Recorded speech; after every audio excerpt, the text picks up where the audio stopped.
بسم اللہ الرحمن الرحیم۔ بسم اللہ الرحمن الرحیم۔ قربانی کے گوشت کے حوالے سے کہ اکثر جو ہے یعنی کہ اس طریقے سے تقسیم کرنا ہے، تو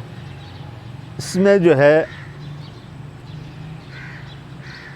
ایک حصہ جو ہے اپنے رشتہ داروں دوستوں کے لیے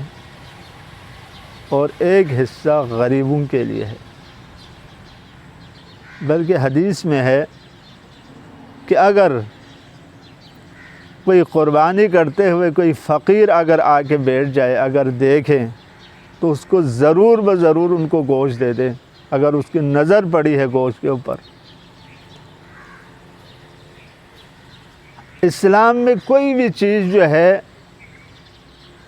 اس فلسفے سے خالی نہیں ہے، حکمت سے خالی نہیں ہے، جن میں سے ایک قربانی سے مراد یہ ہے کہ جو شخص سال بھر ایسے افراد بھی ہیں جنہوں نے کبھی گوشت کھایا ہی نہیں، خصوصاً اس مہنگائی کے دور میں، یعنی بہت کم کھاتے ہیں، لیکن لہٰذا جس طرح آپ کو یعنی قربانی کے بارے میں تاکید ہے کہ قربانی کے بارے میں اس قدر تاکید ہے، اگر قرض لینا پڑے پھر بھی قرض لے لیں اور قربانی کریں۔ یہ حدیث باقاعدہ کسی نے کوئی عزیز تھا، کوئی قریبی رشتہ دار میں سے حضور پاک صلی اللہ علیہ وسلم کے حضور پاک صلی اللہ علیہ وآلہ وسلم کے خدمت میں آ کے عرض کیا کہ میرے پاس اتنے پیسے نہیں ہے کہ میں قربانی کر سکوں۔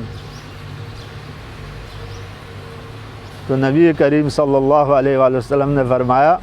کہ تو قرض لے لے، اور قرض لے کر بھی تم نے قربانی کرنی ہے،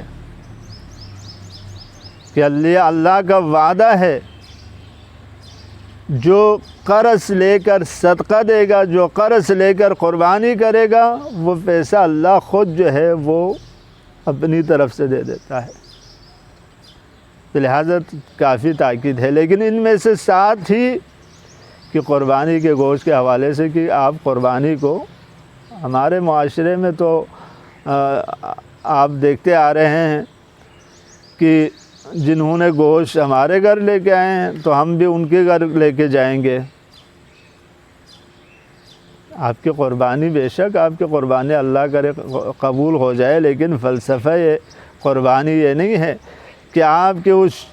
قربانی میں غریبوں کا اگر حق نہ ہو، کوئی بھی نیک اعمال میں جس کے دل میں یعنی غریب کے لیے کوئی مقام نہ ہو، عزت نہ ہو، تو سمجھ لینا انہوں نے قربانی تو کیا ہے، لیکن فلسفہ قربانی حکمت